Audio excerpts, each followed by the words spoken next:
Hello, and welcome to the Carbon Copy podcast with me, Isabel Sparrow. And me, Bradley Ingham. We're back with another episode in our series, Do Something Bigger, where we're exploring ways to create meaningful, collaborative change for climate and nature where you live or work. Over the course of 2025, we're exploring 25 different actions that can make a difference to climate and nature. So if today's theme isn't your thing, come back next time for something that might be.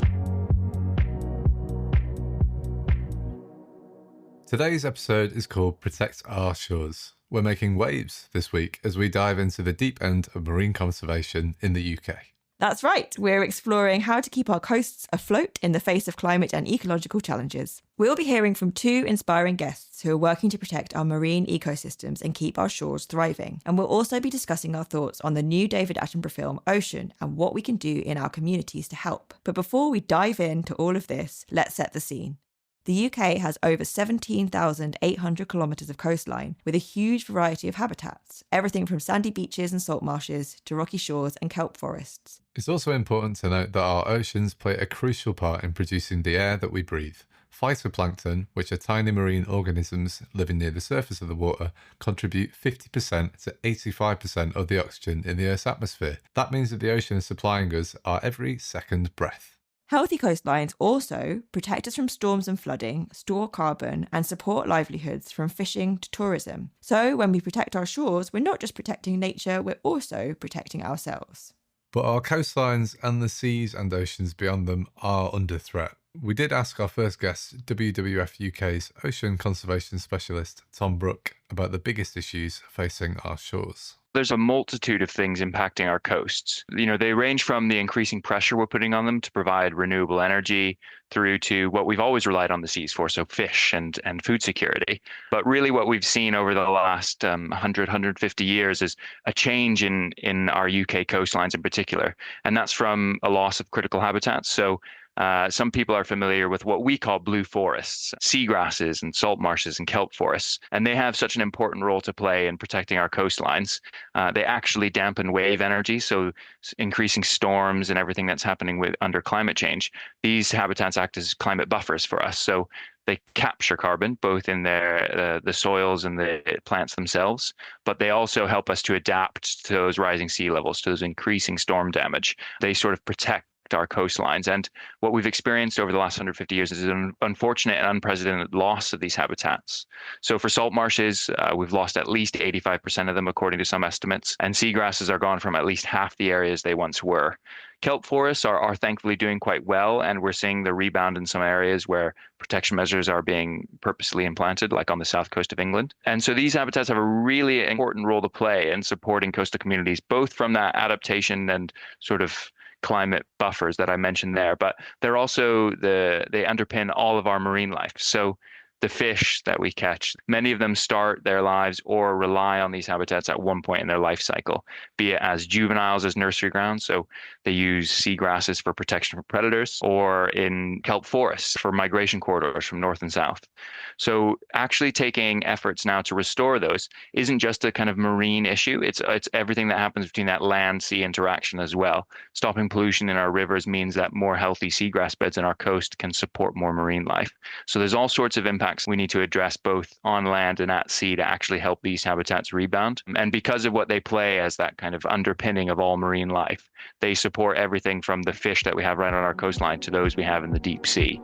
Do you know someone who loves the sea or has a soft spot for marine life? Maybe they'd be interested in learning how to keep our coasts clean and thriving. Well, if so, why not share this episode with them or send them to Carbon Copy's website, where we've got plenty of resources and links to help bring a wave of positive action to the coast. Check out the show notes for all the links you need. It sounds like the seas and coastal regions in particular are facing issues literally from all sides.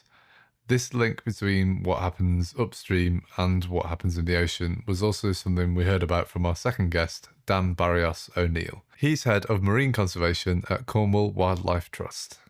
There's often a nod to doing marine conservation and also considering, let's say, a catchment-based approach, but it is unusual as marine conservationists to think about farm advice and about beavers as central to marine conservation, but nonetheless, it actually is. It really does matter what happens on the land. And I think That's really apparent in a place like Cornwall because the catchments are quite small and you can often see the sea from most places in the catchment. But even, I mean, Britain is an island effectively, and even in places like Birmingham, what happens in Birmingham does matter for marine conservation. It's just more difficult to draw a nice bright line between Birmingham, let's say, or somewhere like Newark and what happens on the coast. It's easier to do it in Cornwall, but if we can't do it really well here, then I don't think we can do it really well anywhere.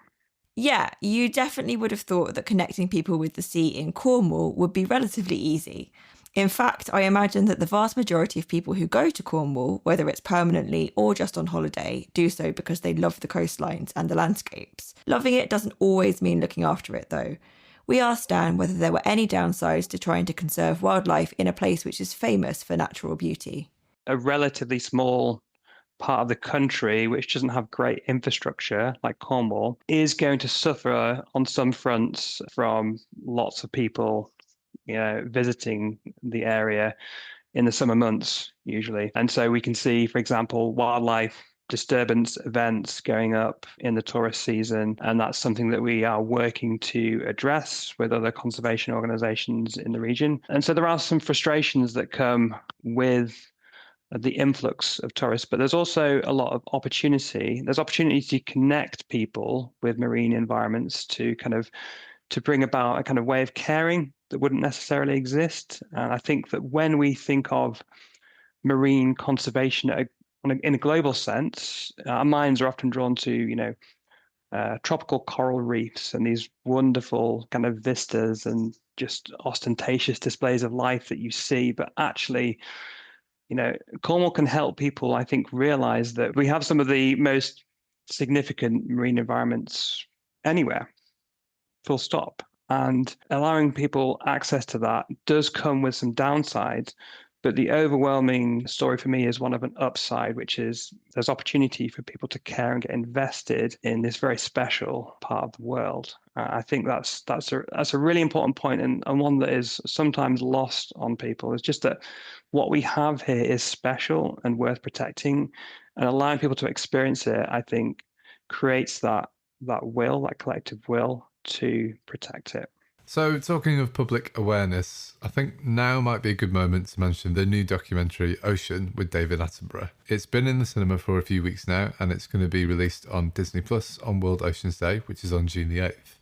Now, I know we've both seen the film now, so Izzy, I'd love to hear what you thought about it. Yeah, it's a pretty hard-hitting watch, and like you say, it's really bringing to the fore that we know so little about what's going on under the sea, and particularly around fishing techniques and what those are doing to the life that lives under the ocean.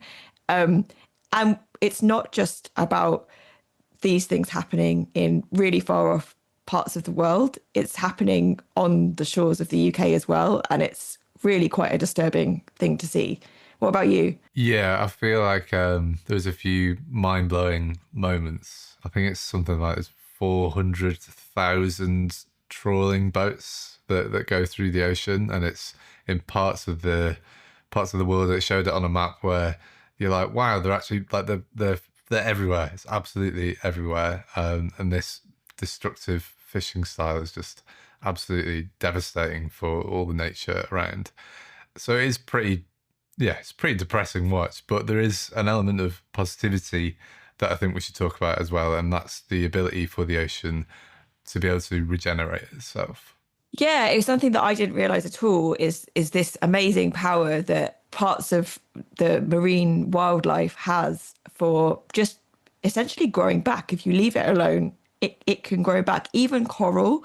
And, we all know about the big bleaching events that have taken place over the last few years, where the sea temperature increases and corals turn white, they bleach. And it looks awful. It looks devastating. And you sort of think, gosh, are we ever going to come back from this? Is that coral ever going to be able to recover?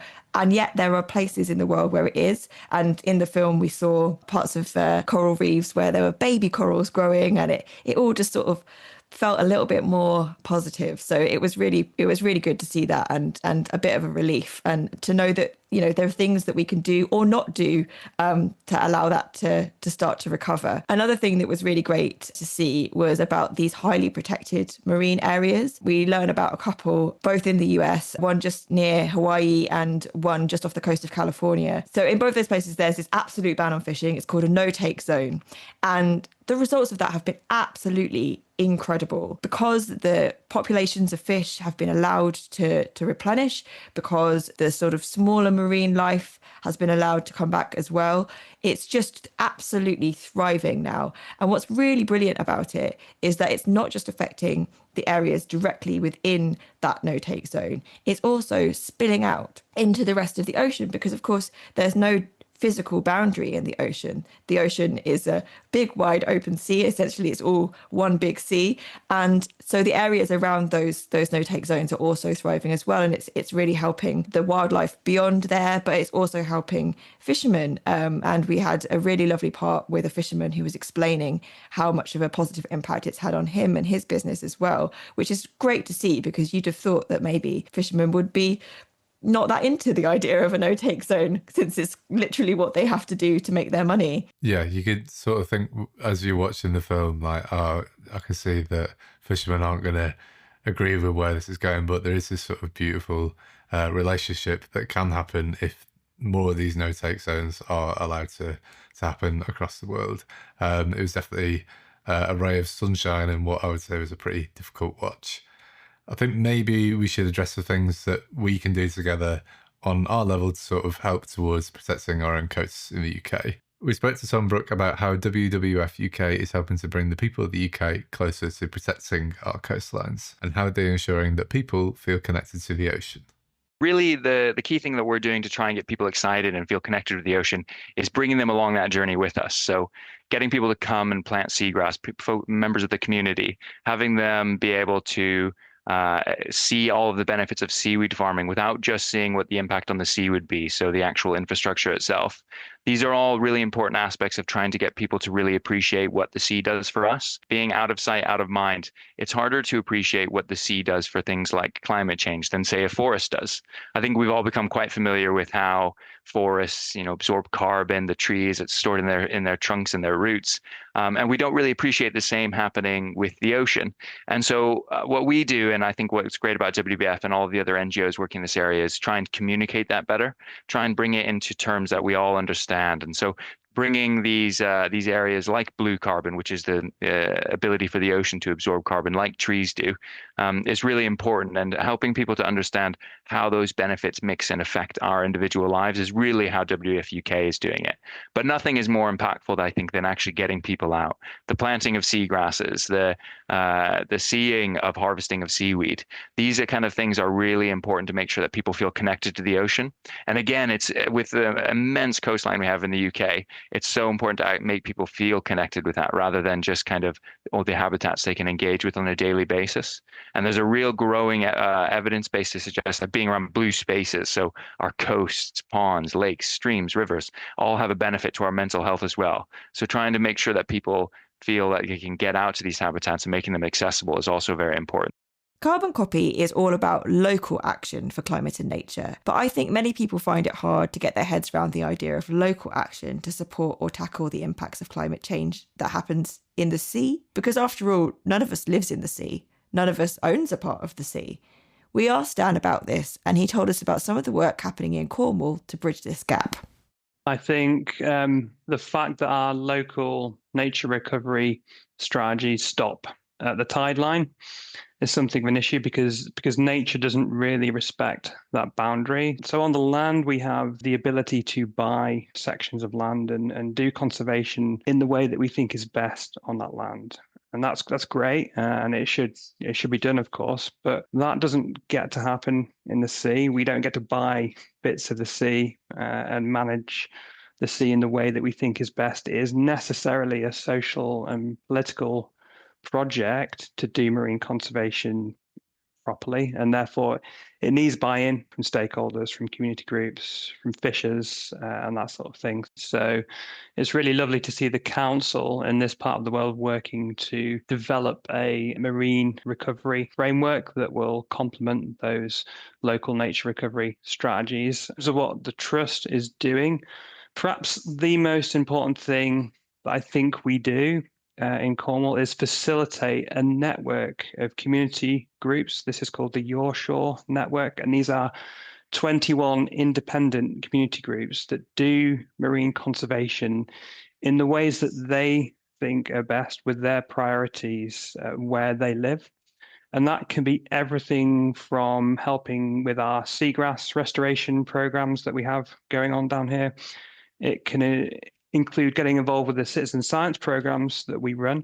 It can also involve campaigning for and supporting voluntary marine conservation areas. And over time, there's been about 6, I think, in Cornwall that have kind of existed in one way or another, in part as a result of that community action. So a really important kind of part of the work is supporting communities to do the work that they do really well where they live, and bringing them together, facilitating that connectivity, and also providing training and support and resource to help them do what they do. There's lots of other things that we do, but I think for me that Your Shore network is so important, and it's, I think, a kind of model of marine conservation that would be brilliant to see rolled out across maybe the wider country.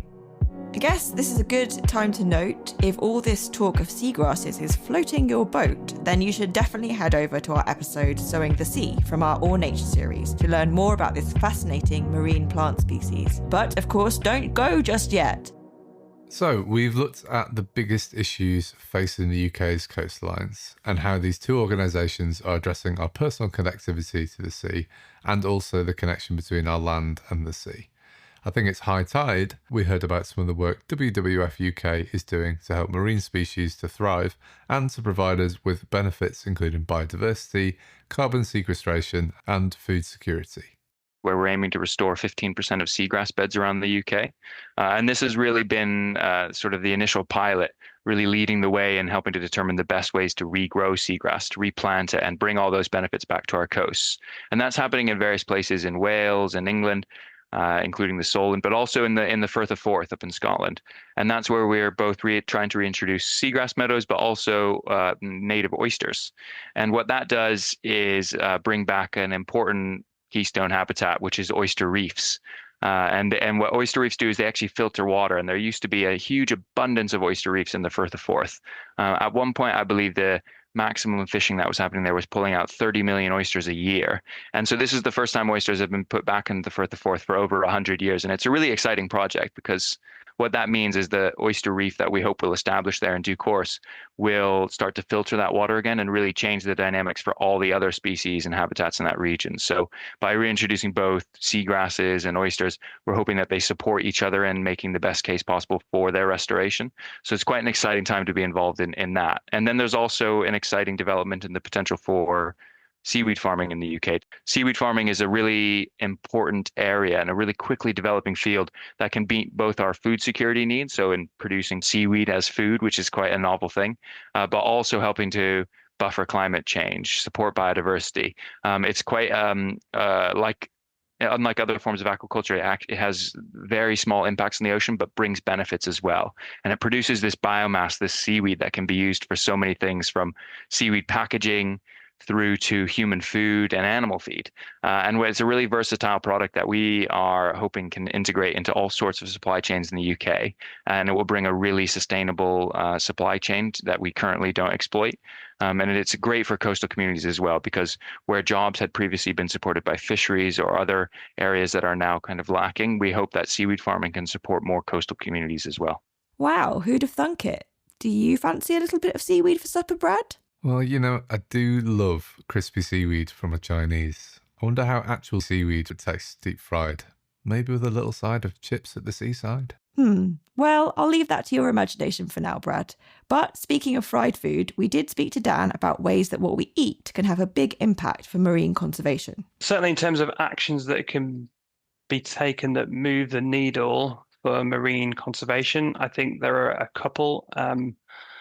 Perhaps one of the less kind of well-considered ones is the sorts of food that we choose to eat. Of course, I think a more plant-based diet does matter. It's kind of one of the main levers that individuals can pull. And we have a local instantiation of a national rating scheme through the Cornwall Good Seafood Guide, where we recommend the sorts of species that are most sustainable and I guess least damaging from the point of view of consumption. So, for example, line-grown mussels are perhaps as sustainable as it gets, period, even compared to many plants in terms of the impact that they bring. Locally potted lobster, ring-netted Cornish sardines, these are all really sustainable sources of protein. I think definitely based on what we saw in ocean, there's a real critical need for thinking about where fish comes from and also how it's caught. What was nice to see, however, and is nice to hear that Cornwall Wildlife Trust is supporting this too, is that fishing and conservation don't have to be at odds with one another. Yeah, thinking back to the two really successful no-take zones that we mentioned earlier that feature in the film, they actually support the local fishing communities. They support people who depend on fishing for their livelihoods. It's not a fight. It's not a conflict between fishing and protecting the ocean. It's something that can help everyone. So if you live in a coastal community, even if you don't live in a coastal community, you can speak to your MP, you can speak to the people who are in charge at your local council, you can add your voice to campaigns for stronger protections in the water. In fact, Dan mentioned the importance of voting with nature in mind when we spoke to him. The thing that I think really matters in marine conservation is getting involved in campaigns, writing to your MP, voting with nature in mind. It's always good to have your voting choice in mind. And again, this is particularly important in the marine context because changing anything for marine conservation is always social and political by its nature. So your votes matter. Who you vote for matters, and these things do feed through to real tangible changes. I mean, if we think back to the Climate Change Act, that was, a piece of legislation that was born of a huge campaign where we had hundreds of thousands of signatories in the UK that really pushed politicians to do something different. And okay, that hasn't changed, it hasn't solved everything, but it's part of the reason that our energy mix has a lot more wind in it now than it did 15 years ago. So I think that's a win. Equally, in 2022 to 23, the Wildlife Trust were campaigning for highly protected marine areas, and we had something like 20,000 signatories pushing the government to actually deliver on piloting 3. And now we have 3 in UK waters where the idea is that all damaging activity is prohibited. And so it's not a perfect story, but things have changed as a result of campaign actions that individuals have taken. With the highly protected marine areas, there's lots of work to do, but we're on a journey, and it's that continued public pressure. There's local and national campaigns that really do matter in the big picture for changing things for marine conservation. Tom also gave us some ideas of ways that people can take action for the ocean and beyond. The first, I think, would be about kind of helping us to support a new campaign called the Living Planet Act. So this is calling on the UK government to make joined up action for the climate crisis. So looking after nature, making sure everyone has access to healthy food, and stopping climate change. And having the support of people will really make sure that the government listens to this need and acknowledges the importance of that. But then there's also all around our coastlines, from the project that WFUK are managing and other NGOs, there's great opportunities to get involved in marine conservation and restoration more generally, be it on salt marshes, recording what the diversity of plants and birds are passing through, or from seagrasses, actually planting them. There's a whole wealth of options to get involved in marine restoration. I'd really encourage people to get out there and try it because it's extremely rewarding. And we live in such a rich historical nation about the marine environment. We're seafarers, we're fishermen, we're fishers. And, this is all really important to getting out there and making sure that our marine environment is just as appreciated as our other habitats like woodland and peatland here in the UK. So getting involved directly is definitely something people can do as well.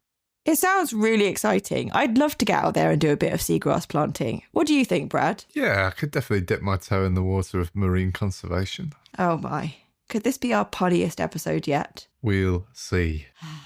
Anyway, shall we sum up a bit about what we've learnt? We've learned that our coastlines are so crucial, not just for marine life, but for us as well. Our shores are acting as buffers against storms, they're helping us to store carbon, and they're providing us with our every second breath. It's a massive thing that we need to protect, not just for ourselves, but for all marine life as well. Yeah, and we've heard about how much we've already lost. We've lost 85% of salt marshes, we've lost half of seagrass meadows, but we do know there's hope. This is not a completely depressing podcast episode. It's about discovering that there is actually stuff that can be done. There are loads of restoration projects underway to bring these habitats back and to protect them. There's reintroduction of oyster reefs, there's seagrass planting, there's seaweed farming as well. So lots going on. And of course, we've been showing how interconnected the land and the sea is. What happens upstream, whether it's pollution or land management, it eventually ends up in the ocean. So that's why there should be a focus on both, from farming advice down to seagrass planting. And finally, we heard how important it is to reconnect people with the ocean. Tom from WWF said it best: getting people out there, planting seagrass or learning about marine habitats, it's key to bridging that gap and making people care about what they can't see in the sea. I see. So, yeah, that's it for today's episode, Protect Our Shores. If you are feeling inspired to take action, there's loads of information on the Carbon Copy website about coastal protection initiatives around the UK. And as always, we'd love to hear your feedback. Leave a review or rating wherever you're listening, or email us at hello@carboncopy.eco. That's .eco. You've been listening to Do Something Bigger from the Carbon Copy podcast. It was written and presented by me, Bradley Ingham. And me, Isabel Sparrow. Brad also produced and edited this episode. Huge thanks to our guests, Tom Brooke from WWF UK and Dan Barrios O'Neill from Cornwall Wildlife Trust. Our next episode is Lobby for Change, where we'll be talking about high-impact campaigns that you can support to help boost local powers and ensure everyone's voice is heard. Thanks for listening. Until next time, goodbye.